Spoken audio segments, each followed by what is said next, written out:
بسم الله الرحمن الرحيم. الحمد لله رب العالمين والصلاة والسلام على أشرف الأنبياء والمرسلين وعلى آله وصحبه أجمعين. اللهم صل على سيدنا محمد وعلى آل سيدنا محمد كما صليت على سيدنا إبراهيم وعلى آل سيدنا إبراهيم وبارك على سيدنا محمد وعلى آل سيدنا محمد كما باركت على سيدنا إبراهيم وعلى آل سيدنا إبراهيم في العالمين إنك حميد مجيد. سبحانك لا علم لنا إلا ما علمتنا إنك أنت العليم الحكيم ولا حول ولا قوة إلا بالله العلي العظيم. رب اشرح لي صدري ويسر لي أمري واحلل عقدة من لساني يفقهوا قولي. أما بعد. سورة النبأ. Surah An-Naba. Surah An-Naba ni adalah daripada kalangan surah Makkiyah yang terdiri daripada 40 ayat. Surah Makkiyah ni maksudnya ayat ni diturunkan di Mekah, yang ini sebelum hijrah Nabi SAW ke Madinah. Jadi ayat daripada surah An-Naba ni, ayat yang pertamanya hingga kelima kita akan bacakan. Bismillahirrahmanirrahim. Amma yatasa'alun 'anil naba'il 'azim alladzi hum fihi mukhtalifun. كلا سيعلمون ثم كلا سيعلمون. Amma ni daripada an, kalimah an harf yang bermakna dari. Ma dan ma. Ini ma tu artinya apa? An dan ma bila digabungkan jadi amma.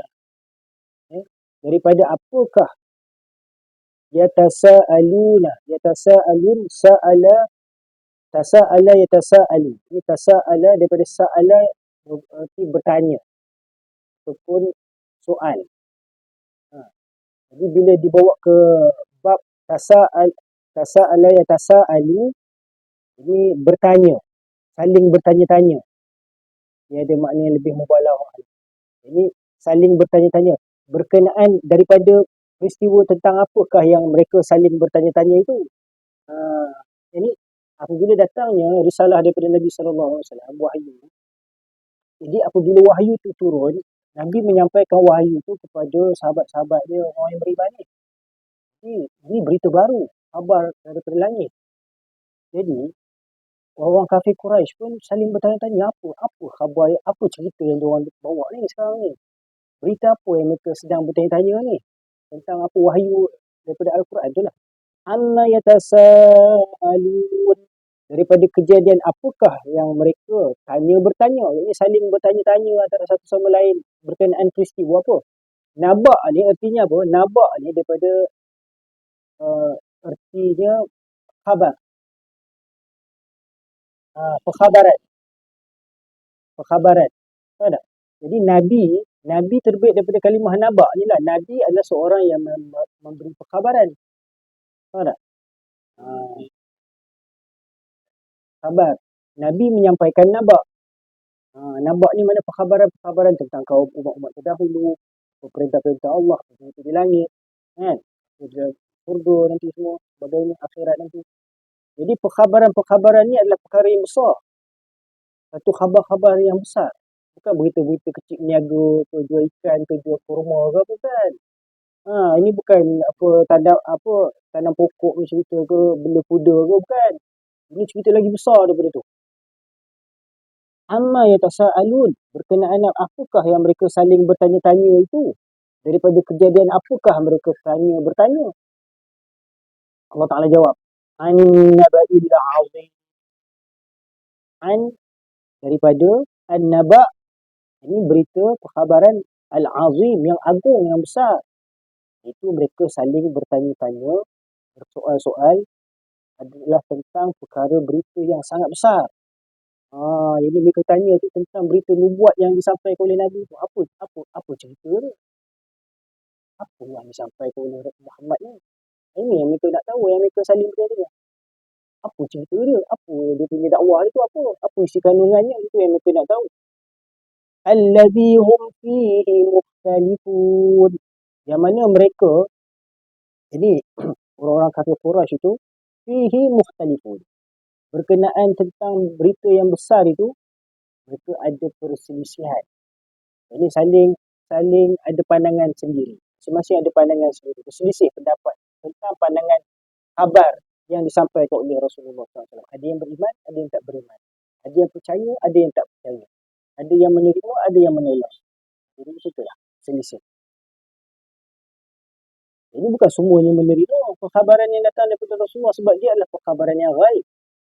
Bukan perkhabaran yang nyata, yang nampak dengan mata kepala, tapi perkhabaran yang kena tengok dengan mata hati. Jadi mereka berselisih tentang perkara. Allazi hum fihi mukhtalifun. Khabar yang mana mereka tentang benar atau tidaknya khabar itu dalam perselisihan. Ini mereka terdapat perselisihan tentang apa yang disampaikan oleh Nabi Muhammad SAW. Betul ke ataupun cerita tak betul ke? Jadi mereka berselisih. Ada yang beriman, yang percaya maka mereka beriman. Yang tak percaya maka jadi kufar. Musyrikin. Munafikin. Kalla saya'lamun.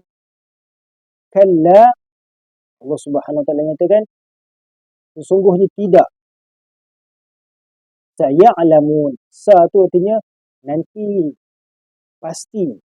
Ya'lamun. Mereka akan mengetahui.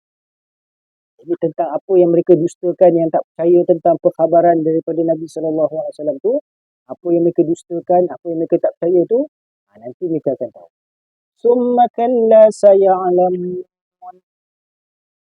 Allah Subhanahu Wa Taala mentakkidkan lagi, ini menguatkan lagi kenyataannya bahawa nanti tunggulah, nanti mereka pasti akan mengetahui. Ini kelak di akhirat. Ataupun sebelum meninggal dunia lagi, apabila nur agama Islam itu apabila telah tersebar, maka mereka akan ketahui benar ataupun tak benar apa yang disampaikan oleh baginda Nabi SAW. Jadi tafsirannya itu, di masa mula-mula Nabi Muhammad SAW mengemukakan bahawa dirinya adalah Rasulullah, pesuruh Allah, maka bermacam-macamlah duduknya fikiran manusia, terutama penduduk Mekah dan sekeliling. Ini sebab Nabi SAW diutuskan di Mekah. Jadi khabar tu mesti dikena sampaikan pada orang Mekah dulu. Apa yang sampai daripada Jibril tu. Maka apabila disampaikan kepada penduduk Mekah ni kebanyakannya daripada kabilah Quraisy, ini pembesar-pembesar bangsa Arab. Jadi macam-macam reaksi, macam-macam cara penerimaan tu. Ada yang menerima, ada yang menolak, ada yang separuh-separuh.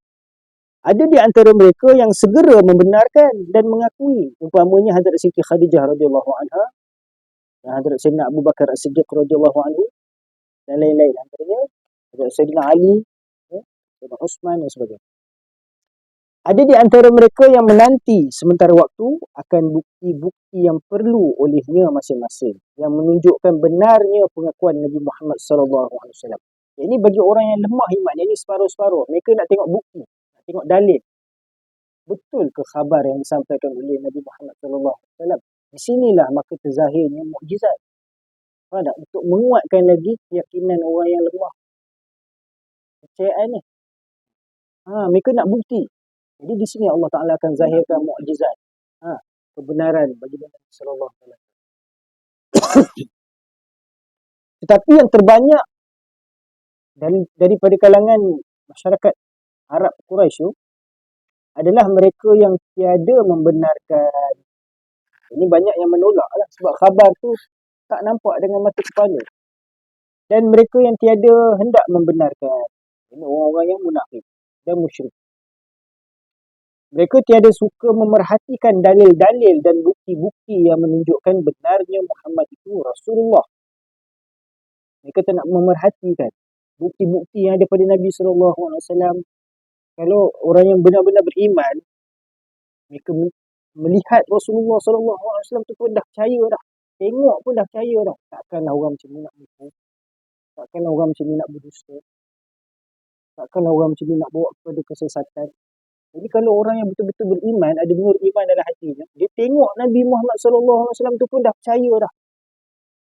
Tapi bagi orang yang tak ada iman ni, tengok pun tak percaya, dengar cakap pun tak percaya,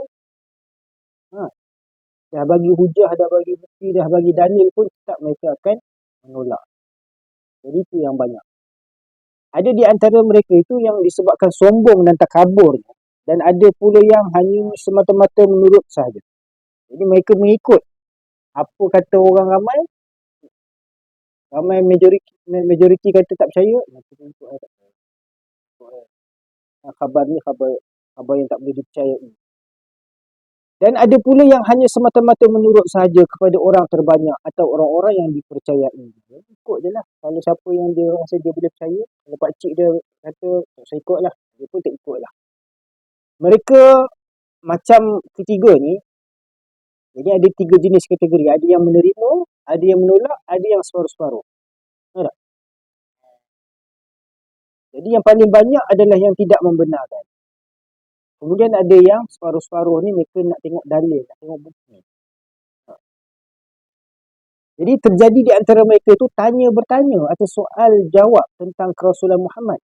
Ini bagi orang yang menuntut dalil, nak tengok bukti, nak menguatkan lagi apa yang mereka dengar tadi tu supaya mereka boleh percaya. Mereka saling bertanya-tanya lah, nak dapatkan kepastian tentang khabar berita yang disampaikan oleh Nabi Muhammad Rasulullah SAW tu. Jadi terjadi di antara mereka itu tanya-bertanya, saling soal jawab antara satu sama lain tentang kerasulan Muhammad SAW dan kebenaran apa yang dikatakan. Tetapi bukan sahaja mereka hendak menyelidiki dan mencari keterangan, sengaja mereka hanya jadi olok-olok dan permainan duduk atau akan jadi buah mulut saja. Ini mereka nak dapatkan maklumat tentang kebenaran Nabi Muhammad SAW. Itu bukanlah bersungguh-sungguh pun. Hanya olok-olok saja, nak main-main je, nak tahu. Faham tak? Bukannya betul-betul nak mencari petunjuk hidayat, nak dapatkan penerangan daripada wahyu. Mereka bertanya, benarkah Muhammad itu Rasulullah? Bagaimanakah tentang katanya bahawa ia dirasulkan atau diutus Allah kepada manusia? Dan tentang ia menyeru manusia supaya manusia mensatukan Allah, jadi mengesakan Allah, dan supaya meyakinkan dan mempercayai hari kiamat, iaitu ketika manusia rata-rata menerima balasan kerja mereka, buruk baiknya selama hidup di dunia. Jadi semua perkhabaran ni, perkhabaran ghaib yang disampaikan oleh Nabi Muhammad SAW. Ada kebangkitan sesudah mati, kehidupan syurga, neraka, ada hari perhisaban nanti. Jadi mereka tak dapat nak percaya, tak dapat nak menerima kenyataan tu. Jadi ini satu perkhabaran yang besar. Setiap amal kejahatan mereka akan disoal siasat, akan dipertimbangkan di akhirat nanti. Ini mereka takut, mereka letak. Maka untuk mereka macam ketiga yang tersebut di atas, dan untuk mereka yang seumpamanya pada tiap-tiap zaman dan tempat, Allah menurunkan ayat-ayatnya yang kita tafsirkan sekarang ini, yang telah kita salin ke dalam bahasa Melayu, iaitu dari ayat pertama sampai ayat kelima yang dibacakan tadi. Amma yatasa'alun 'anil naba'il 'azim alladhi hum fihi mukhtalifun kalla saya'lamun thumma kalla saya'lamun. Daripada kejadian apakah mereka bertanya? Daripada khabar penting yang besar. Khabar mana yang mereka tentang benar atau tidaknya khabar itu dalam perselisihan. Ini mereka pun saling berselisih tentang perkhabaran yang datang daripada Nabi Muhammad SAW. Tidak kelak nanti mereka mengetahui. Kemudian tidak kelak nanti mereka mengetahui. Jadi segala penafian mereka tentang kebenaran Nabi Muhammad SAW, berita yang disampaikan oleh Nabi Muhammad SAW, Allah sendiri sangkalkan bahawa sangkaan kamu itu tak betul. Nanti kamu akan tahu yang sebenar.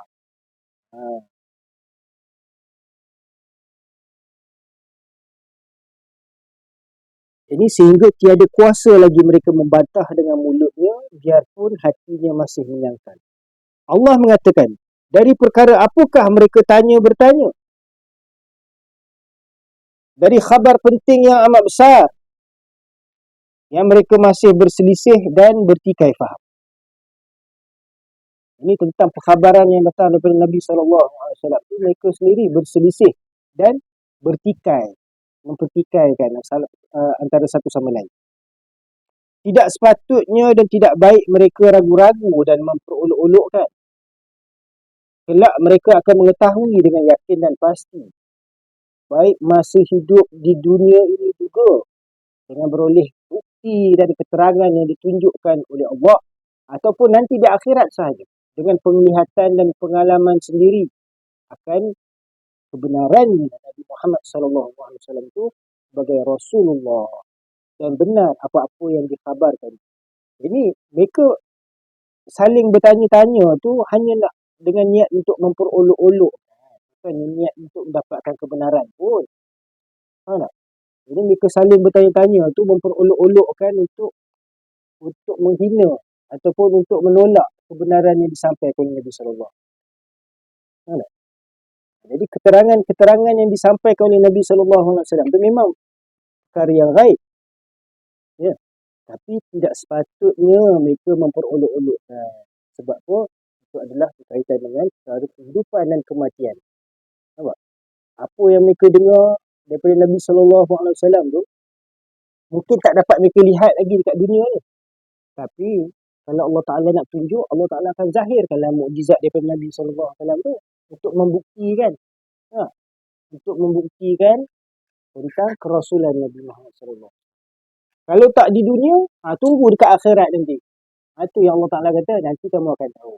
Jadi kalau kat dunia ni, kamu Allah Ta'ala akan tunjukkan kebenaran.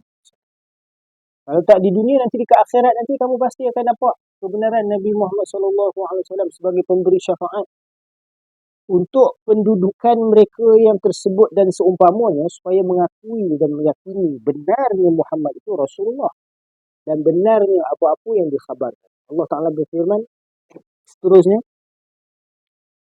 Alam naj'alil arda mihada wal jibala awtada wa khalaqnakum azwaja wa ja'alna nawmakum subata wa ja'alna al-layla libasa wa ja'alna an-nahara ma'asha wa banayna fawqakum sab'an shidada wa ja'alna sirajan wahhaja wa anzalna sirati ma'an sajjada لنخرج به حبا ونباتا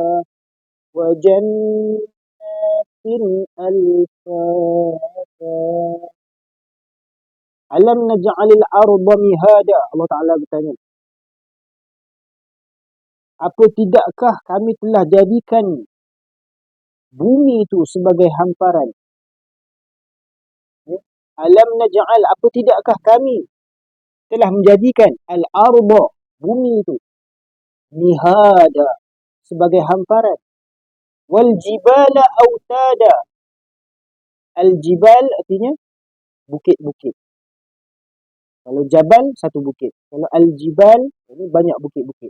Jamak. Wal jibala, ini Allah Ta'ala jadikan bukit-bukit itu sebagai pasak. Autad. Autad artinya sebagai pasak untuk mengukuhkan lagi bumi. Wa khalaqnakum azwaja, dan telah kami ciptakan kamu. Wa khalaqna, kami telah ciptakan kamu azwaja, dengan berpasang-pasangan. Ini ada pasangan, setiap manusia tu ada pasangan. Begitu juga makhluk-makhluk ciptaan yang lain Allah Ta'ala ciptakan ada pasangan. Kalau tidak, macam mana mereka nak mendiak? Macam mana mereka nak ambil. Jadi ada pasangan mereka. Waja'alna naumakum subata. Dan kami telah jadikan naumakum, tidur kamu, subata, sebagai suatu keadaan mati. Jadi bila kamu tidur tu, jadi bila dalam keadaan tidur tu kita tidak dapat mengetahui dah apa yang sedang berlaku. Ya. Jadi terputus hubungan kita dengan alam sedar. Jadi ibaratnya sebagai mati. Jadi tidur tu Allah Ta'ala jadikan sebagai mati bagi kita. Jadi di luar keupayaan kita, kita dah tak ada apa-apa daya upaya lagi dah. Walaupun nak angkat kelopak mata sekalipun. Ya tak? وَجَعَلْنَا اللَّيْلَ لِبَاسًا. Dan kami telah menjadikan al-lail. Al-lail artinya malam. Malam Allah Subhanahu Wa Taala telah jadikan sebagai apa? Libasan. Libas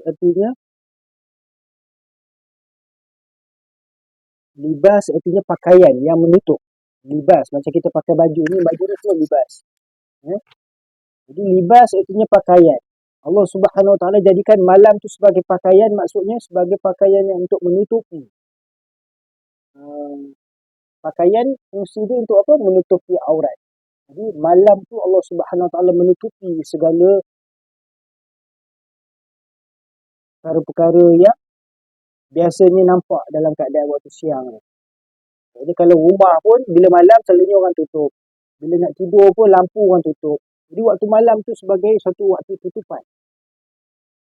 Yang mana untuk memakai. Ini hubungan suami isteri pun banyak dilakukan pada waktu malam. Keadaan tertutup. Jadi malam Allah jadikan sebagai suatu waktu yang tertutup.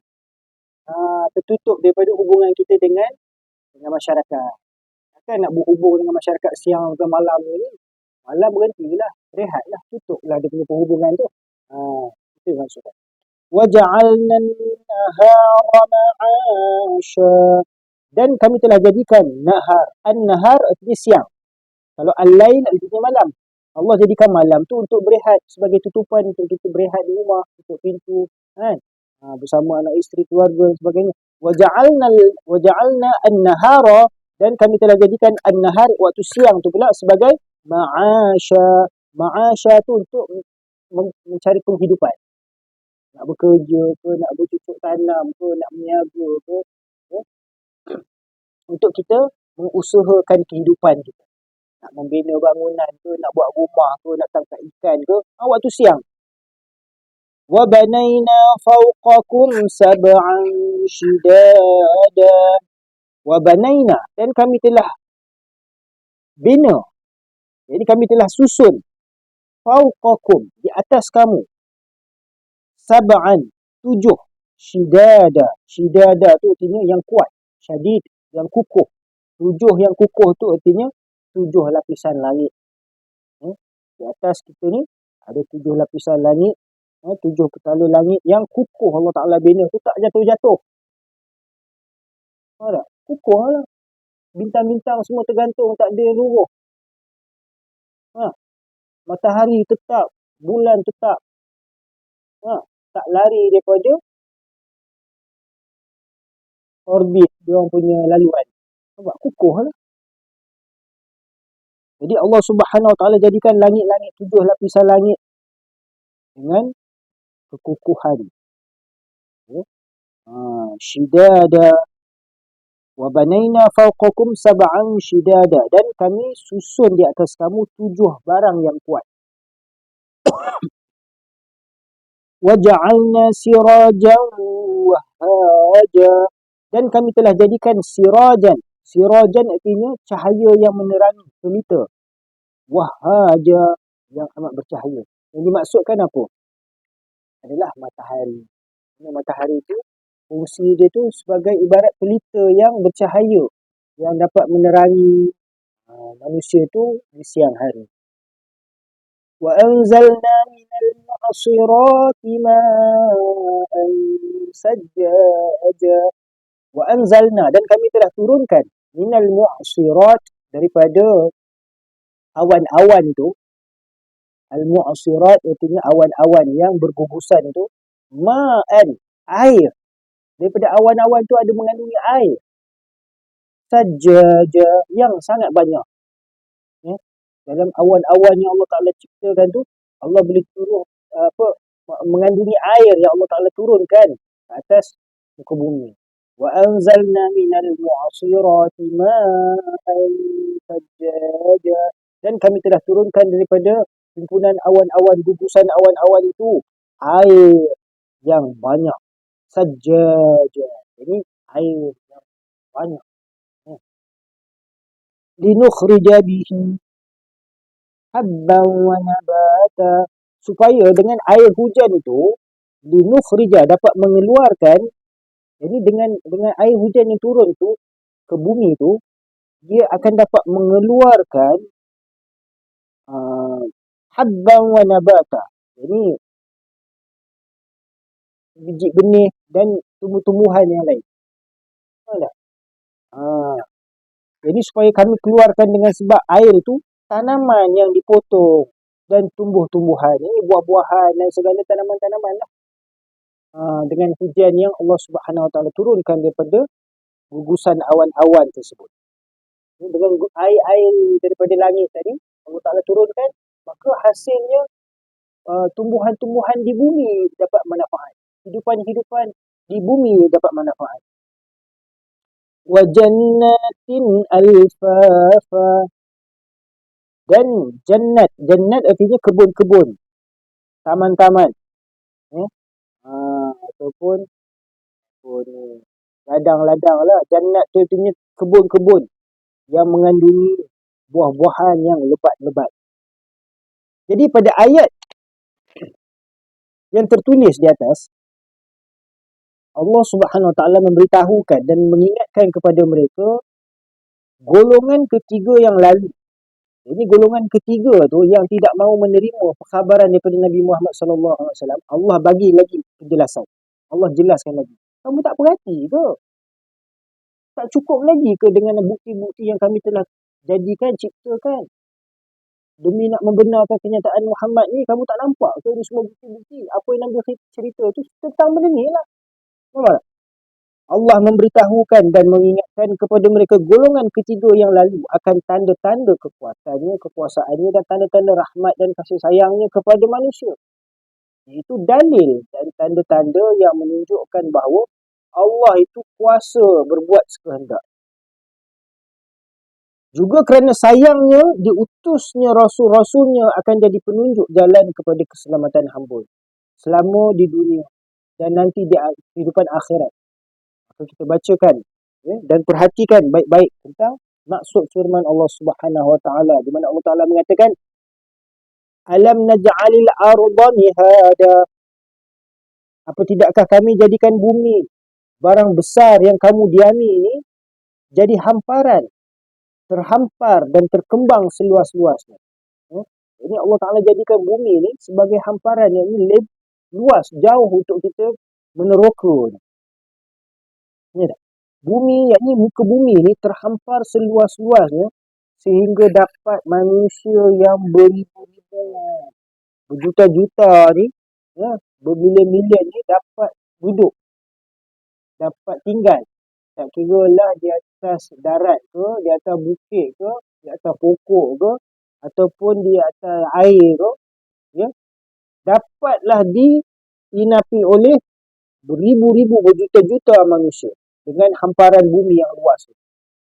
Daripada timur ke barat, utara, selatan, ada je manusia yang duduk atas muka bumi.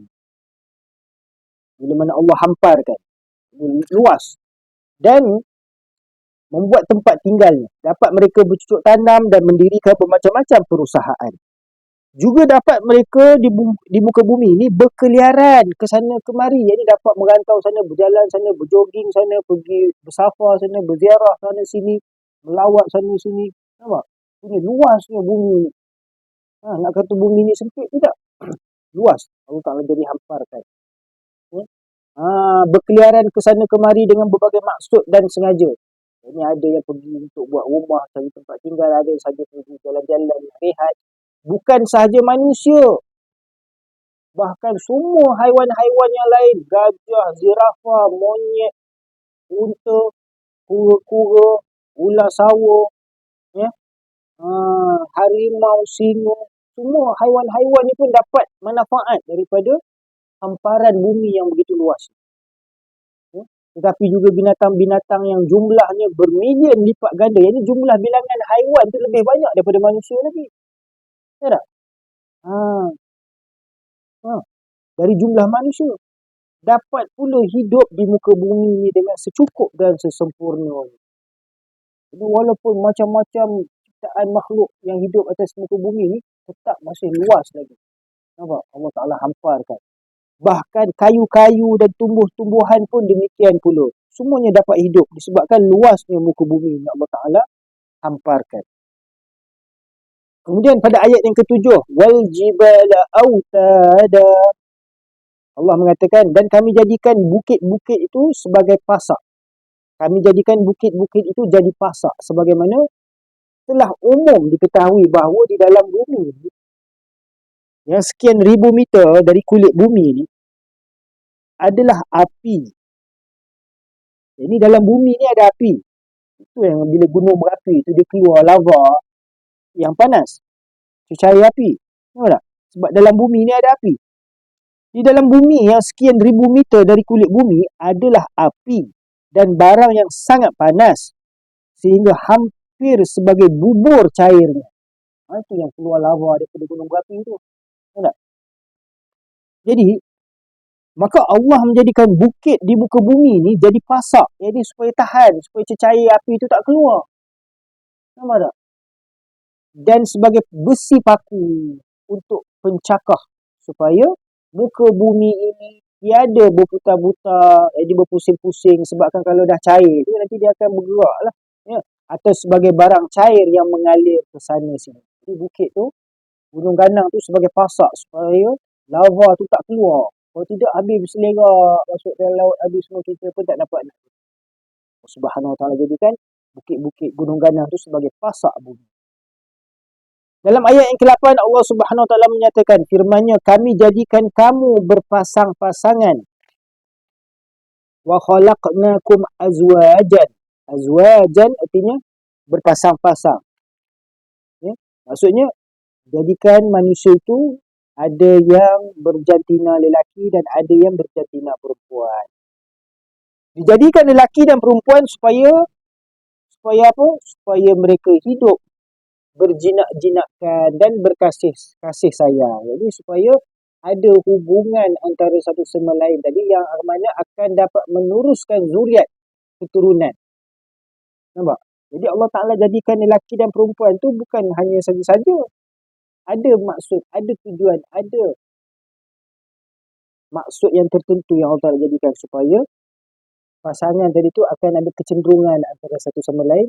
Kemudian akan wujud kasih sayang. Daripada situ akan terhasil hubungan yang dapat melahirkan zuriat dan keturunan. Ya? Disebabkan dorongan suatu keadaan ghaib yang ada pada diri masing-masing. Jadi dorongan ghaib tu, rasa cinta, rasa suka kepada orang ni, ini semua dorongan ni secara ghaib datang daripada Allah Subhanahu wa ta'ala. Ya? Jadi dorongan nak membina kehidupan, nak membina keluarga, nak ada anak, cucu, keluarga, keturunan, zuriat dan sebagainya. Ini semua adalah dorongan yang ghaib daripada Allah Ta'ala dalam jiwa manusia.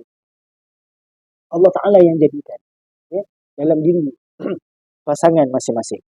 Juga, supaya dapat manusia itu hidup tolong-menolong dengan pembahagian pekerjaan dalam soal hidup. Masing-masing menurut pembawaan tabiatnya. Lagi supaya mereka menyambung keturunan beserta asuhan dan pendidikan yang sepatutnya. Jadi Allah Ta'ala jadikan manusia tu berpasang-pasangan antara lain supaya dengan maksud tolong-menolong antara satu sama lain dalam nak membina penghidupan tadi. Sebab ada tugas-tugas, kerja-kerja, perbuatan yang tertentu hanya mampu dilakukan oleh orang lelaki. Dan ada tugas-tugas yang tertentu hanya mampu dilakukan oleh golongan perempuan. Contohnya macam nak melahirkan anak. Mana boleh laki-laki melahirkan anak? Tak? Hanya perempuan saja yang boleh melahirkan anak. Dan hanya perempuan saja yang mampu untuk memberikan kasih sayang susu. Ini dalam nak menyapih, nak memelihara, nak mengasuh bayi itu daripada kecil tu, kemampuan tu lebih ada pada orang wanita. Orang laki-laki ni pula dia punya kekuatan ni dalam menyediakan keperluan-keperluan tempat tinggal, makanan, keselamatan dan sebagainya. Nampak tak? Jadi Allah Ta'ala jadikan saling memerlukan antara lelaki dan perempuan. Ini dimaksudkan berpasang-pasangan. Kalau tidak, tak akan sempurna kehidupan tu. Tahu tak? Kehidupan tu tak akan terbina dengan sempurna. Jadi pasangan tu adalah untuk melengkapkan antara satu sama lain. Tolong-menolong dengan pembahagian pekerjaan dalam soal hidup. Jadi masing-masing menurut pembawaan tabi'i dia. Ikut tabiat masing-masing. Kalau laki-laki dia kena bekerja, berusaha. Jadi mempertahankan keluarga, keselamatan dia dan sebagainya. Bagi yang perempuan pula dia kena menjaga si ahli keluarga tadi, anak-anak, makan pakai, kebersihan dalam rumah. Jadi masing-masing menurut tabiat dia masing-masing. Si perempuan ni dia memang suka mengemas, dia suka berhias. Jadi dalam rumah tu memang dia suka mengemas rumah tu, dia ada keselesaan untuk ahli keluarga. Macam yang lelaki pula dia punya kebiasaan tabiat dia bukannya nak mengemas rumah. Kan tak? Dia mengemaskan apa dia, fikiran dia tu macam mana nak buat kerja lagi. Macam mana nak bina kehidupan dengan lebih sempurna lagi. Itu yang mereka sentiasa usahakan. Lagi supaya mereka menyambung keturunan beserta asuhan dan pendidikan yang sepatutnya. Jadi begitu juga dalam pendidikan anak-anak tadi. Pada peringkat awal pendidikan tu perlu diberikan oleh ibu. Lepas tu bila dah besar sikit, so, peranan bapa pula dalam nak mendidik anak-anak tu tak boleh terus semua sampai bila-bila. Tak? Masing-masing ada tanggungjawab dalam memberikan asuhan dan pendidikan yang sepatutnya kepada anak. Dan firman Allah Ta'ala, waja'alna naumakum subata, dan kami jadikan tidur atau lelap kamu itu sebagai mati. Mati di sini bukanlah artinya bercerai jiwa dari badan. Ini yang mati yang dimaksudkan di sini bukanlah mati hakiki. Dia hanya mati maknawi. Faham tak? Secara maknanya ibarat mati lah. Kita dah tak ada upaya tadi kita lagi dah. Faham tak? Jadi mati di sini bukanlah artinya bercerai jiwa dari badan. Ini kematian yang fizikal. Tetapi ini mati itu ibarat kematian rohani kita tu. Allah Ta'ala matikan. Yang dimaksudkan di sini ialah terputus atau terhenti ingatan dan fikiran. Jadi ibaratnya seperti mati jugalah. Ini bila ingatan kita, fikiran kita terputus daripada meneruskan kegiatan, mengingat dan berfikir tadi. Berhenti indera merasa dari segala panca indera. Ini melihat pun kita tak lihat, mendengar pun kita tak dengar, merasa dengan lidah pun tak rasa apa dah. Tahu tak? Maksud putus segala deria panca indera tadi, maksud ibaratnya macam mati lah. Jadi diibaratkan mati dengan amal tidur tadi tu Allah Subhanahu Wa Taala umpamakan seperti kematian kerana terhenti segala panca indera, ingatan dan fikiran. Berhenti segala pekerjaan anggota yang bekerja dengan ikhtiar dan kehendak. Ini biasanya kalau kita dalam keadaan sedar, kita gunakan semua panca indera kita ni, anggota badan kita ni untuk melakukan sesuatu kasab dengan ikhtiar kita. Jadi kita boleh memilih nak buat apa, nak buat itu, nak buat ini, nak usaha banyak mana apa. Tapi bila kita dalam tidur, apa yang kita boleh buat? Apa yang boleh kita usahakan? Hanya mimpi je tak boleh. Tak? Jadi itu ibaratnya sebagai mati. Jadi mati yang semacam ini di waktu kita tidur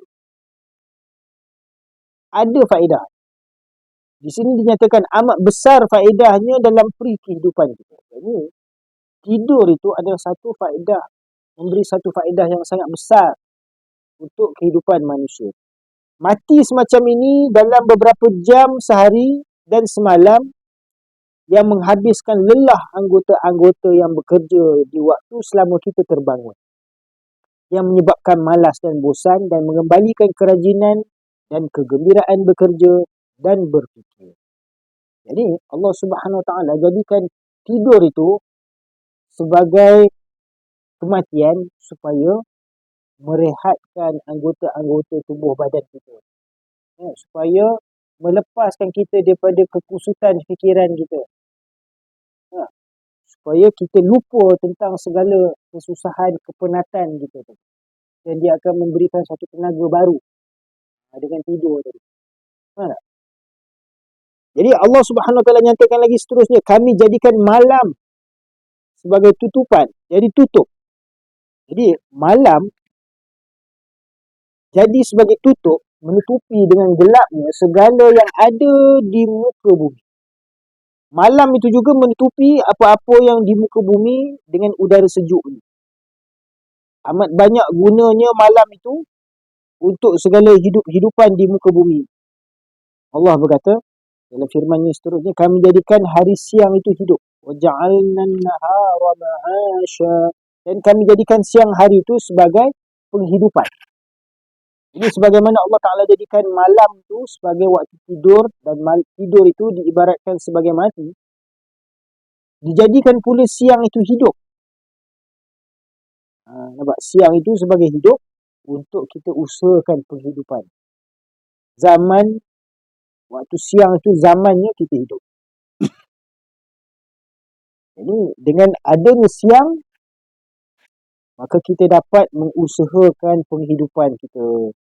Siang dijadikan waktu hidup dan malam dijadikan waktu mati. Nampak? Siang waktu untuk kita hidup, malam untuk kita mati. Jadi untuk kita tidur lah. Waktu untuk mencari penghidupan di waktu siang. Dengan bermacam-macam kerja dan usaha. Nak niaga, nak bertani, nak buat apa sajalah.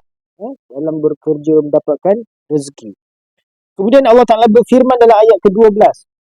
وَبَنَيْنَا فَوْقَكُمْ سَبْعًا شِدَادًا. Kami bina, kami susun. Ini kami perbuat di atas kamu 7 barang yang kuat. Jadi 7 barang yang kuat ini ada berbeza-beza pendapat di kalangan para ulama.